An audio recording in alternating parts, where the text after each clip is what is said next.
tengah malam. Masih Ibu responnya besok pagi. Oke, kita mulai saja. Nah, aturan umum kelulusan karya ilmiah yang pertama, karya ilmiah ini merupakan persyaratan kelulusan untuk program S1. Mata kuliah mandiri dan tidak ada UAS. Jadi di karya ilmiah ini merupakan mata kuliah mandiri, dikerjakan sendiri, tidak boleh berkelompok. Kemudian tidak ada ujiannya, hanya ada penyelesaian tugas akhir. Nah, kemudian mahasiswa wajib mengikuti tuton dan bimbingan melalui TUEP. Jadi dalam TUEP ini silakan kalian bebas nanya apa aja terkait karya ilmiah. Kemudian wajib menghasilkan karya ilmiah yang diunggah di tuton atau e-learning masing-masing. Baik itu tugas 1 sampai tugas 4. Status kelulusan L itu lulus atau TL tidak lulus. Dan selama Ibu membimbing mahasiswa UT untuk karya ilmiah, puji Tuhan semuanya lulus. Tidak ada yang plagiasi ataupun menjiplak karya orang lain. Karena kualitas karya ilmiah itu Ibu jaga dengan baik. Oleh karena itu, kenapa Ibu bilang jangan sungkan untuk bertanya, jangan sampai ketika karya ilmiah Anda dipublish dan misalnya saya malas nih koordinasi sama Ibu, saya bikin aja sendiri begitu. Terus tiba-tiba nanti pas cek plagiasi ternyata karya ilmiah Anda penuh dengan plagiasi atau menjiplak hampir 100% karya orang lain, maka jangan salahkan Ibu. Ibu membimbing sesuai dengan kemampuan Ibu. Dan untuk menghasilkan karya ilmiah yang baik, jangan bosan ketika Ibu merevisi karya ilmiah yang Anda berikan, atau misalnya tugas yang Bapak Ibu, adik-adik mahasiswa kumpulkan ke Ibu. Karena ya begitu tugas Ibu, mengoreksi supaya menyempurnakan apa yang sudah Bapak Ibu, saudara-saudari tulis.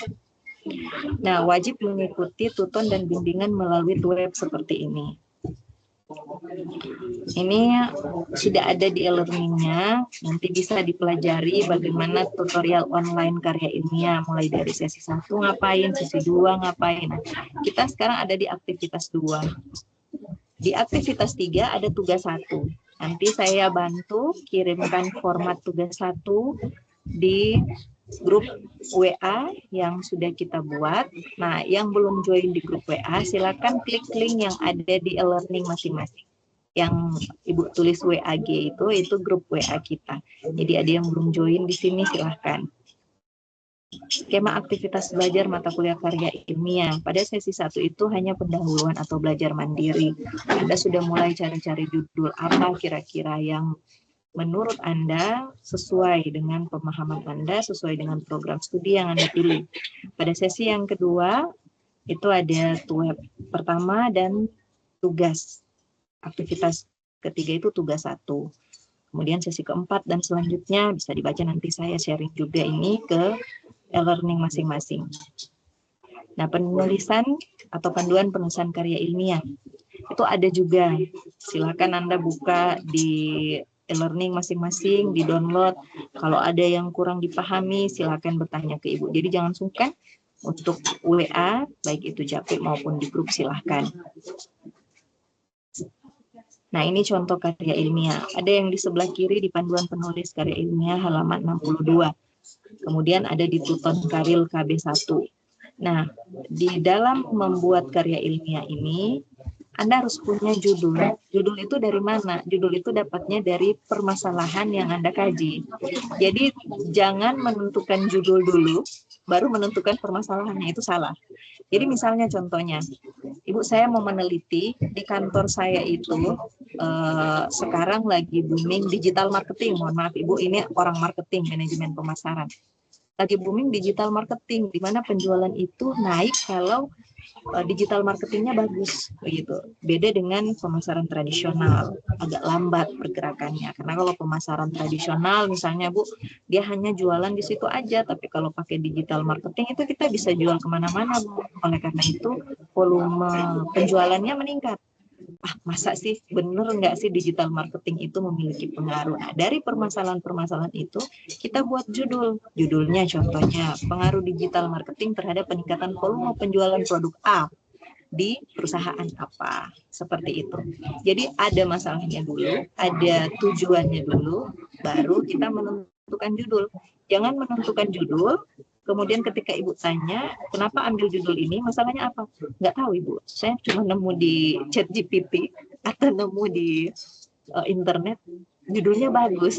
Nah, biar judulnya bagus, tapi kalau misalnya di objek penelitian Anda, judul tersebut ternyata tidak ada tujuan, tidak ada permasalahan yang ada di perusahaan atau di manufaktur atau di mana tempat Anda meneliti, maka judul yang bagus pun itu akan sia-sia. Sebentar, kelewatan. Nah, bagaimana menentukan ide atau topik karya ilmiah? Strategi memperoleh ide atau topik yang pertama sesuai dengan minat. Nah, minat itu di dalam manajemen ada manajemen pemasaran, manajemen keuangan, manajemen operasional dan strategi,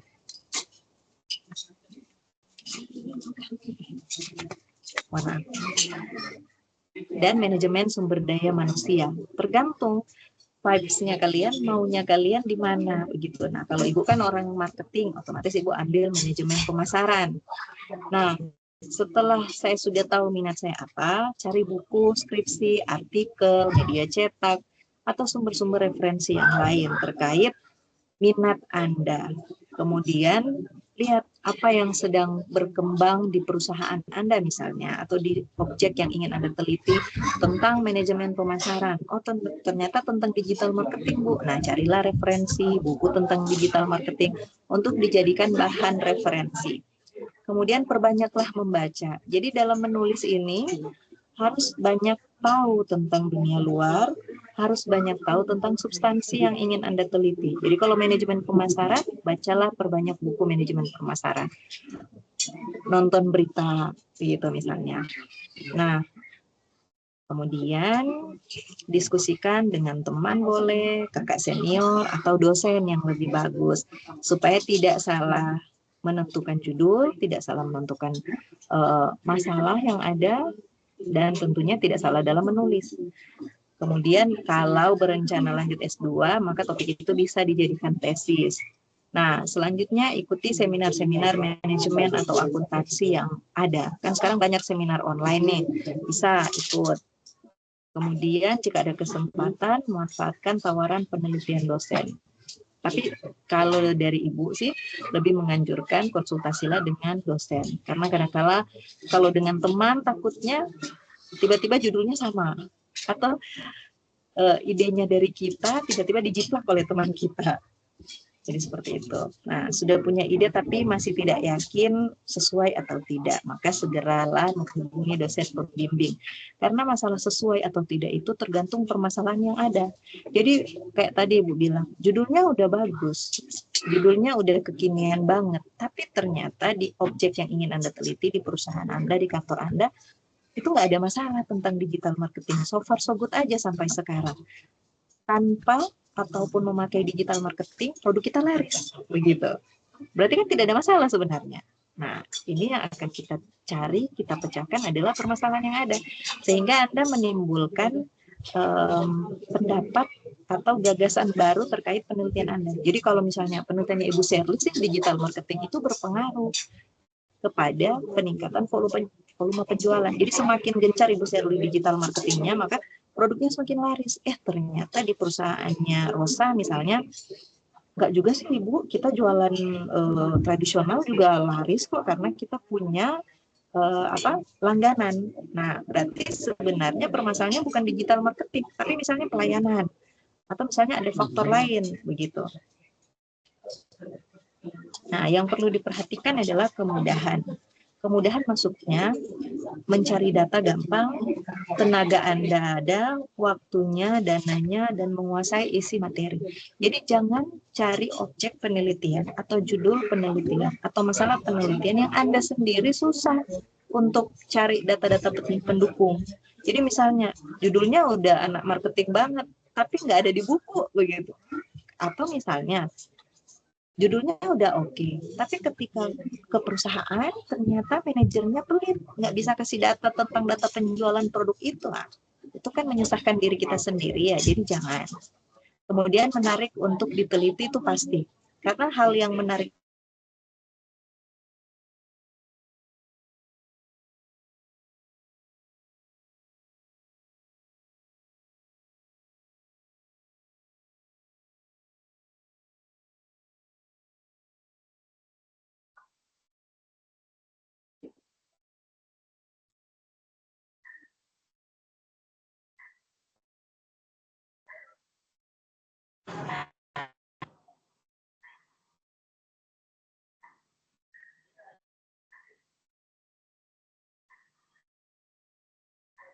Mohon maaf Ibu, untuk suaranya hilang.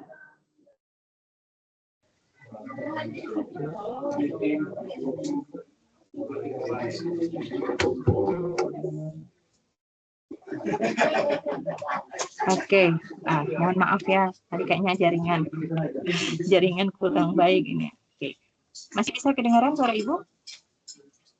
Masih ya? Oh, sudah Ibu. Oke, baik. Saya lanjut ya.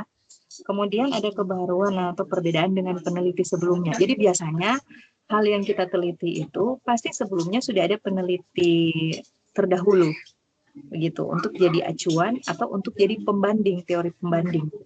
Jadi misalnya, Ibu digital marketing itu kan banyak ya yang udah meneliti, terus saya mau meneliti apanya gitu. Nah, di dalam digital marketing itu banyak variabel yang Bapak Ibu bisa teliti, SEO misalnya, atau misalnya pakai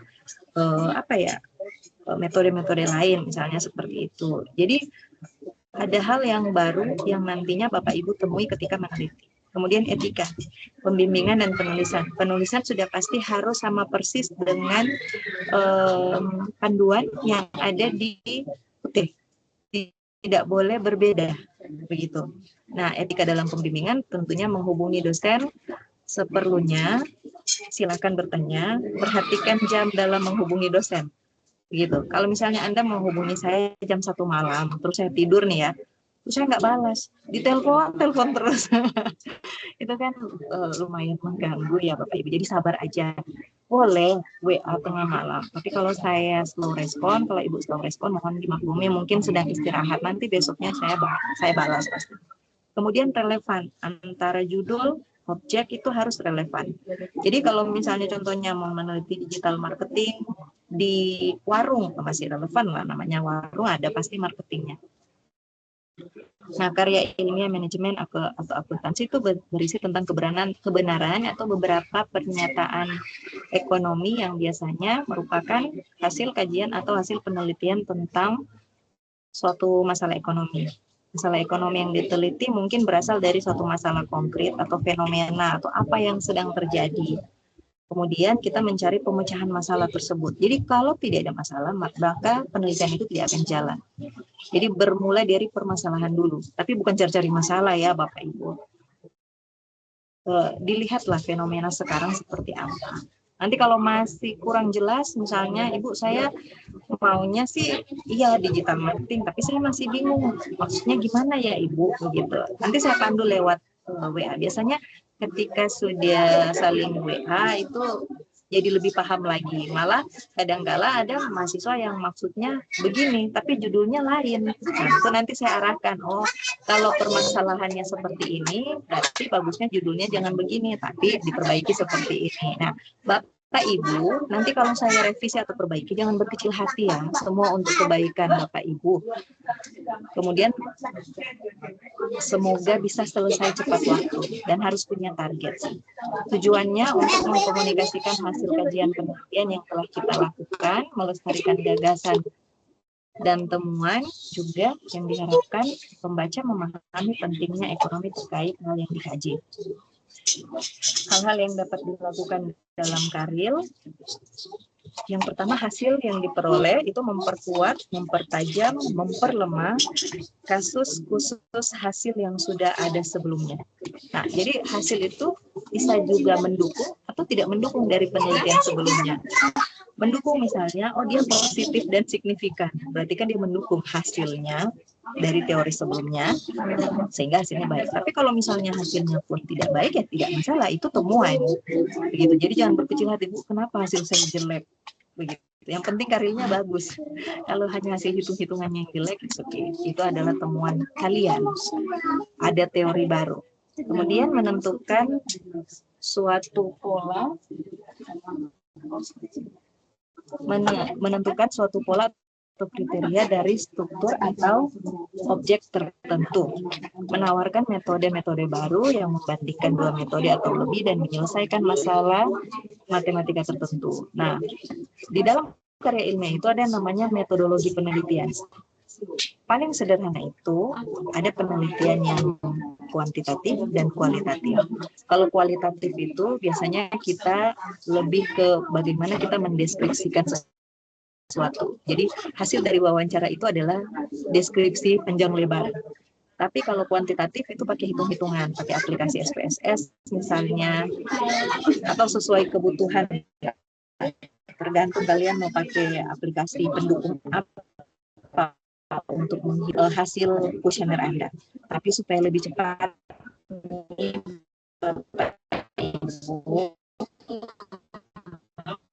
saya menyarankan hitung-hitung begitu. Hanya diperkuat dengan teori aja, banyak-banyakin referensi, sama banyak-banyakin kuesioner wawancaranya ke audiens. Kemudian menyajikan suatu hasil lama dalam perspektif atau sudut pandang yang baru dan mengembangkan model matematika dari kasus fenomena tertentu, bahkan mengembangkan teori manajemen yang baru menurut hasil penelitian Anda. Nah, ini bidang keilmuan dosen prodi pengembangan pemasaran sumber daya manusia, strategi dan operasional. Untuk menentukan tadi, bidang tadi itu tergantung nanti judulnya apa begitu. Tapi boleh juga sih misalnya kalau oh Bu, saya maunya manajemen sumber daya manusia. Oh, tentang apa? Mengelola SDM. Masalahnya apa di kantor kalian? Jadi masalahnya Ibu, kantor kita itu misalnya kerjaannya menghadapi alat-alat berat. Tapi kita tidak diberikan asuransi kesehatan maupun asuransi jiwa. Sehingga ketika terjadi kecelakaan kerja tidak ada yang mengcover. Nah, berarti judulnya pengaruh keselamatan kesehatan dan keselamatan kerja terhadap apa begitu. Tanya contoh aja. Nah, ini contohnya di bidang manajemen pemasaran. Jadi sekali lagi mohon maaf Ibu anak marketing, tapi tidak menutup kemungkinan kalian mau meneliti tentang keuangan boleh, strategi boleh, sumber daya manusia boleh, nanti Ibu bimbing. Nah, topiknya adalah contohnya pengaruh digital marketing dalam meningkatkan volume penjualan. Tujuannya simulasi untuk melihat pengaruh digital marketing. Jadi kan awalnya penelitian itu hanya berbentuk hipotesa atau diduga. Jadi saya menduga digital marketing itu memberi pengaruh pada volume penjualan. Begitu. Nah, hasilnya nanti dilihat ketika survei, wawancara, olah data, benar nggak sih hipotesa yang Ibu sampaikan di awal. Nah, kalau andai kata pun tidak sesuai atau negatif hasilnya, itu tidak masalah juga. Nah, ada langkah-langkah juga, kemudian hasil yang diperoleh apa, begitu. Selanjutnya ini sumber rujukan. Sebentar.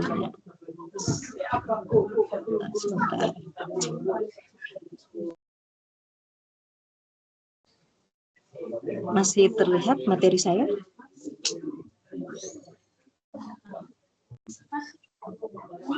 Oke, baik. Masih. Ya, baik, terima kasih. Ya, terima kasih Wintia sama Anissa. Nah, sumber rujukan. Sumber rujukan terpercaya adalah buka di Google Scholar namanya. Cari jurnal yang sudah pernah dipublis di jurnal bereputasi. Kenapa? Karena kalau Anda cuma cari teorinya di Google, bisa jadi teori itu asal-asalan misalnya, atau dipublis tapi tidak dalam bentuk karya ilmiah atau jurnal.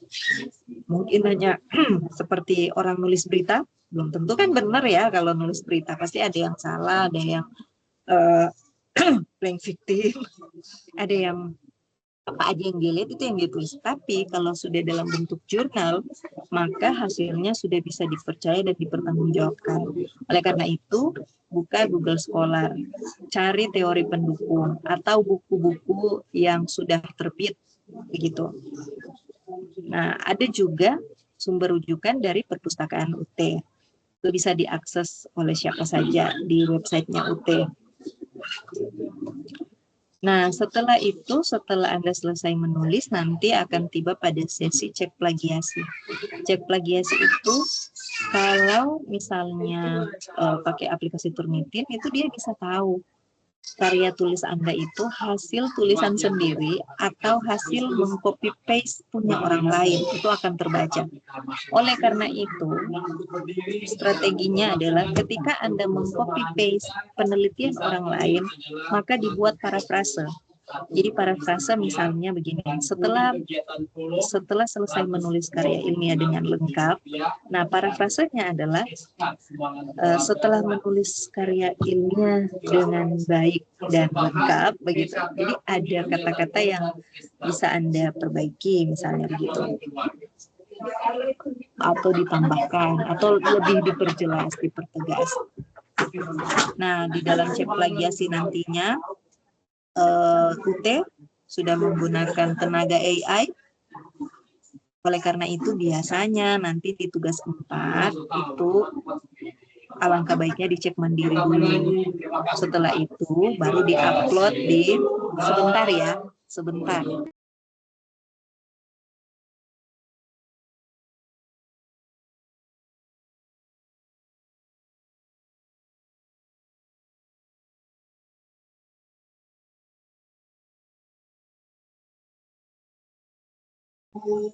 Sebentar lagi nyanyian penutup ibadahnya.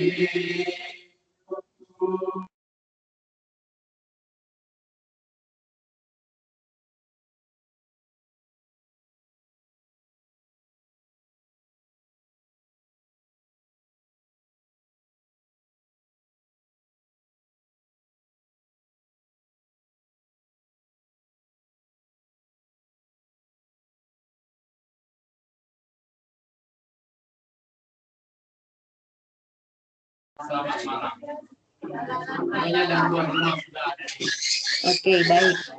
Kita lanjut lagi ya.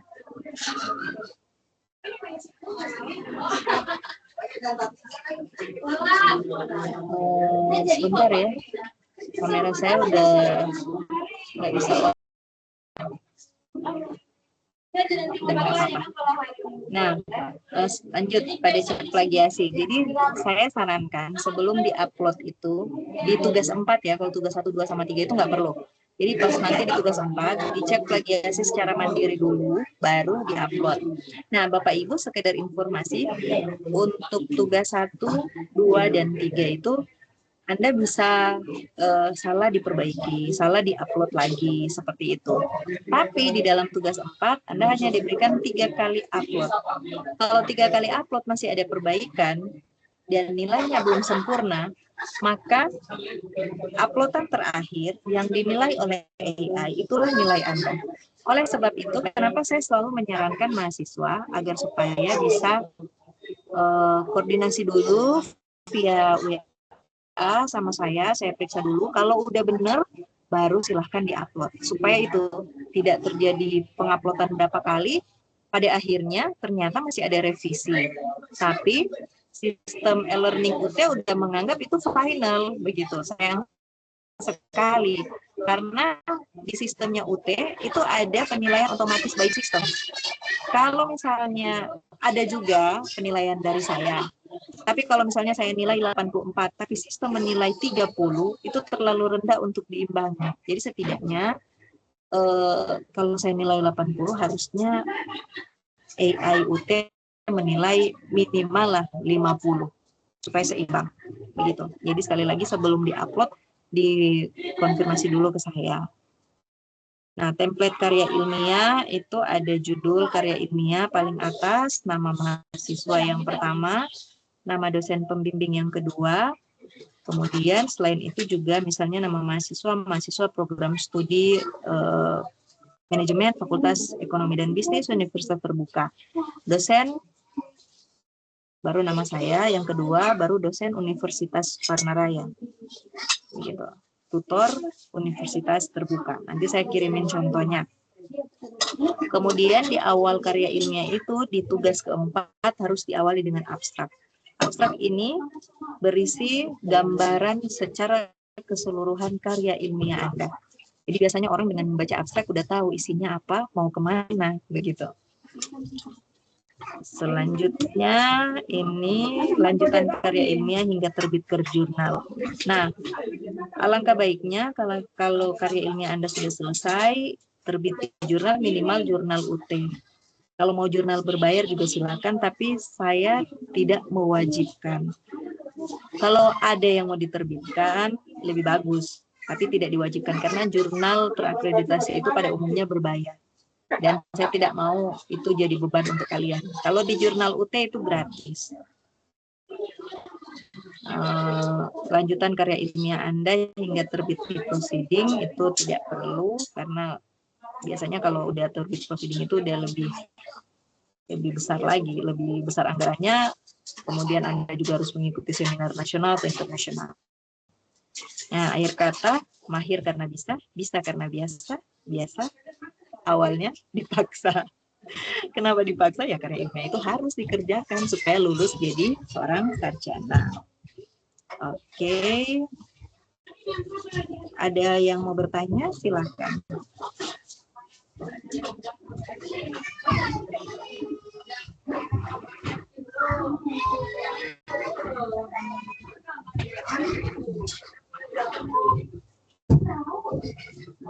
Aduh, kamera saya udah nggak bisa dibuka nih. Sebentar ya. Ada yang mau bertanya?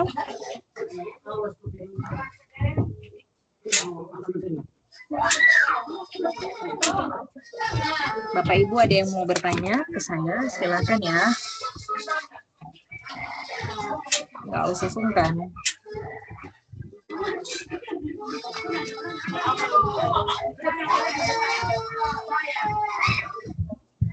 Ada yang mau bertanya terkait karya ilmiah?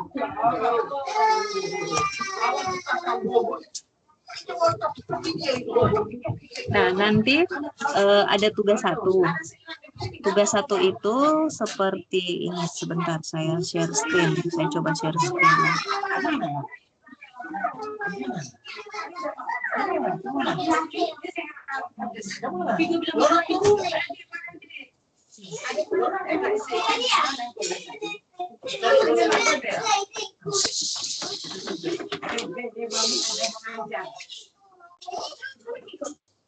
Ini bisa kelihatan?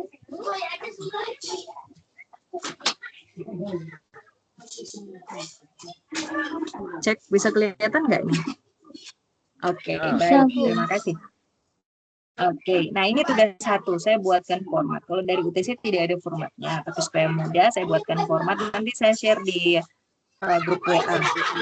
Nah, itu ada nama, NIM, program studi apa. Terus rumusan masalahnya apa, metodologi penelitiannya apa. Metodologi cukup kualitatif atau kuantitatif. Kemudian judul penelitiannya apa. Masalah itu tidak ada batasan. Tapi alangkah baiknya kalau Ibu menyarankan batasi aja 2-3 masalah. Karena semakin banyak masalah yang Anda teliti, maka semakin banyak juga pembahasan yang harus Anda bahas. Oleh karena itu, batasi aja masalahnya 2-3 permasalahan. Supaya pembahasannya pun hanya 2-3 paragraf. Nah, selanjutnya ini contoh. Jadi di dalam tugas 1 ini, Anda wajib untuk mencari 5 jurnal bereputasi terbitan 10 tahun terakhir dan 5 buku terbitan 10 tahun terakhir juga. Jadi di dalam karya ilmiah itu minimal ada 10 referensi yang Anda gunakan. Nah, contohnya seperti ini, 5 jurnal bereputasi. Ini jurnal saya, tapi jurnal pengabdian tentang digital content creator. Nanti ditulis seperti ini. Nah, kalau Anda yang mau meneliti tentang manajemen pemasaran, tentang transformasi digital, itu boleh pakai ini salah satunya. Kalau mau beda pun boleh, nanti saya bantu juga. Pokoknya jangan malu untuk bertanya ya nanti kalau buat tugas 1 ini. Nah, kemudian yang kedua adalah cari 5 buku yang boleh dijadikan referensi terbitan 10 tahun terakhir. Jadi kayak ini 2025, berarti 2005 ya terakhir. Jangan pakai lagi buku yang 1999. Itu terlalu lama Bapak Ibu. Jadi pakai aja buku terbitan 10 tahun terakhir. Misalnya ini buku saya juga tentang Bentar. Oh, mohon maaf, ini salah penempatan. Jadi judul bukunya Transformasi Bisnis dengan Digital Marketing Panduan Komprehensif. Penerbitnya CV Eureka. Ringkasan bukunya ini. Nah, ringkasan buku ini juga bisa merupakan kutipan yang nantinya Anda gunakan untuk menulis karya ilmiah. Jadi di dalam karya ilmiah bab 2 itu tentang daftar pustaka atau isian pustaka. Itu berisi tentang referensi-referensi yang Anda ambil dalam buku ataupun jurnal. Ini nanti saya share di grup, terus Anda kerjakan. Ini di-upload di aktivitas 3 tugas pertama. Kalau ada yang mau bertanya, silahkan ya. Kalau ada yang belum dipahami, silahkan bertanya.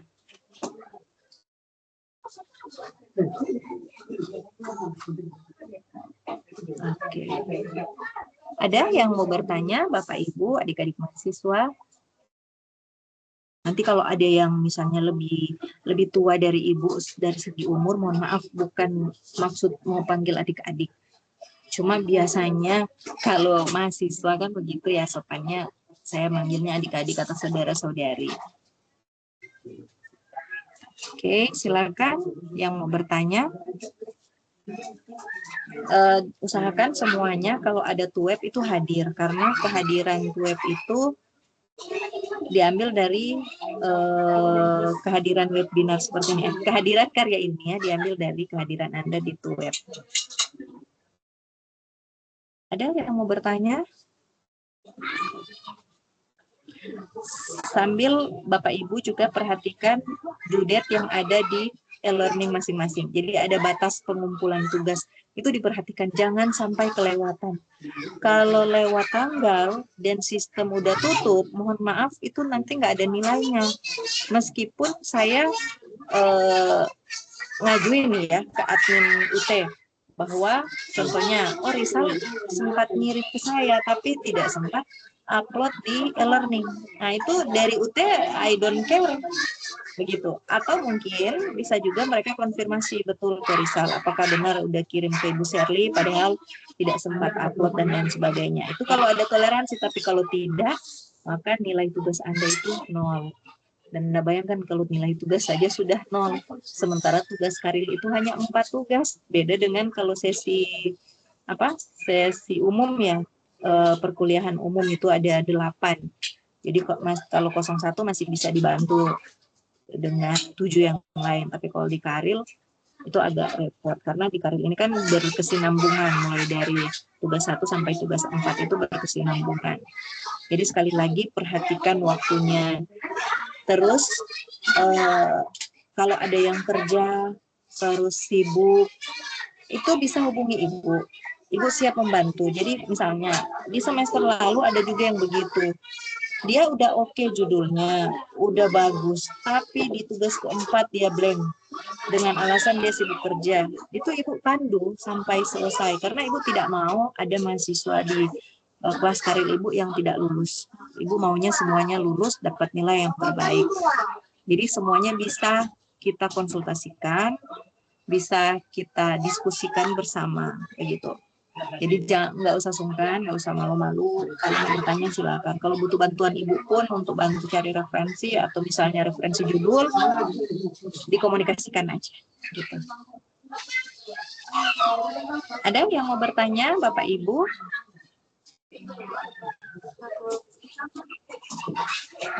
Ya.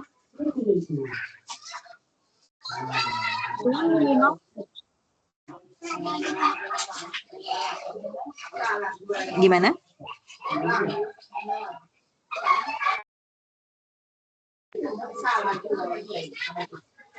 Anissa mau bertanya? Ya, Ibu, izin bertanya untuk responden itu minimal berapa banyak? Apanya? Maaf. Respondennya. Kuesioner ya? Ya. Oh, baik. Mohon maaf ya, di sini agak ribut. Nah, kalau untuk kuesioner itu tergantung indikatornya. Jadi misalnya, tentang promosi. Nah, promosi di marketing itu indikatornya ada 5. Jadi ada public relation, ada iklan, ada penjualan langsung, begitu. Ada personal selling sama apa ya? Lupa saya. Nah, dari 5 itu dibuatlah kuesioner, begitu. Jadi kuesionernya berdasarkan indikator yang akan diteliti. Jadi misalnya variabel SDM itu apa-apa yang dinilai, misalnya gaji, kompensasi, asuransi, contohnya ini contoh aja. Nah, cuma 3, berarti yang ditanyakan hanya 3 hal itu, begitu, supaya tidak melebar.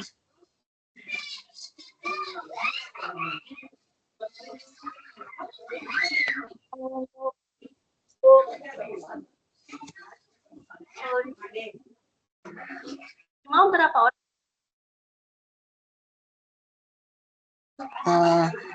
Anissa, suaranya agak putus-putus nih. Bisa bertanya lewat kolom chat mungkin. Bentar ya.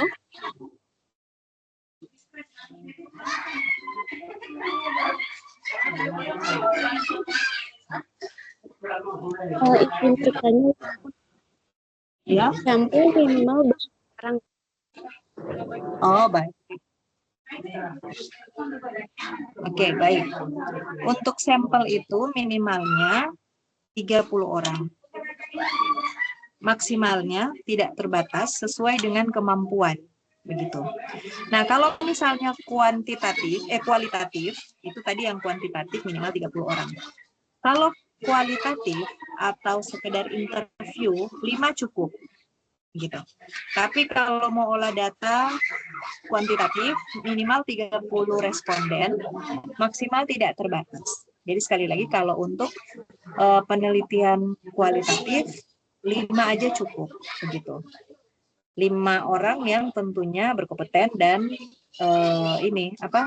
sesuai dengan bidang, begitu, mau ditanyain. Jadi misalnya kalau tentang digital marketing ya tanya ke manajer marketingnya, tanya ke orang marketingnya, tanya ke salesnya, seperti itu.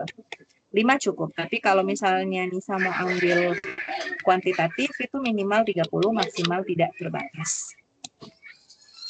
Ada lagi? Oke Bu, terima kasih. Iya, sama-sama. Yang lain? Kalau misalnya sudah tidak ada pertanyaan, berarti web pertama kita akan segera berakhir. Mohon izin untuk bisa mengaktifkan kamera karena Ibu mau ambil gambar sebagai laporan Ibu nanti.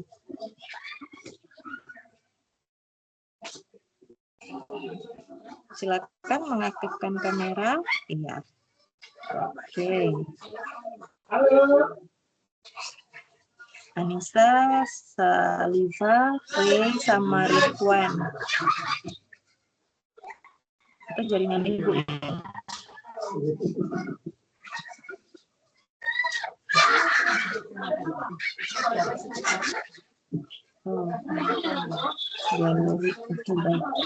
Sebentar ya, yang udah ngaktifin kamera sebentar. Kita nunggu Anissa, Ray, sama Zaliva. Oke, Ray udah. Anissa? Oke, Zaliva sudah.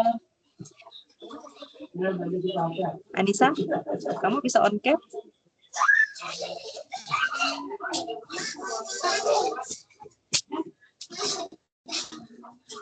Nanti untuk web kedua, misalnya contohnya kayak tadi, jam 7 ternyata saya belum pulang kerja Ibu, dikomunikasikan. Entah itu kita akan pindah jam atau menyesuaikan, itu nanti dibicarakan. Bisa Anissa, bisa on cam?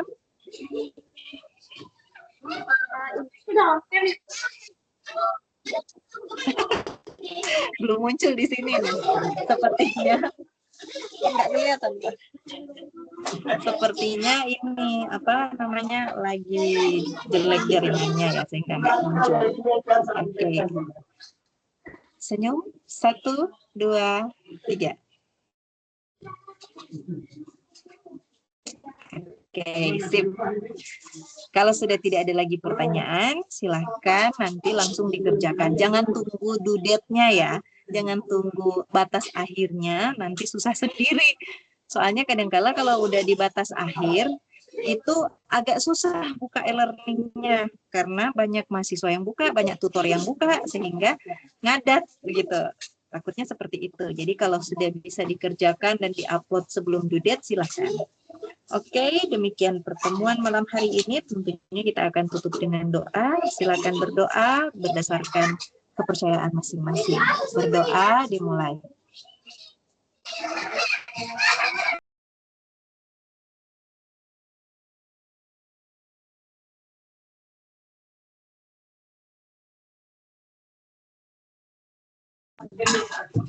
Berdoa selesai.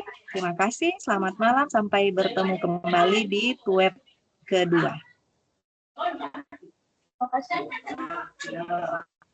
Ya, terima kasih semuanya. Terima kasih, Bu. Iya, sama-sama. Ya, Ya, terima kasih. terima kasih.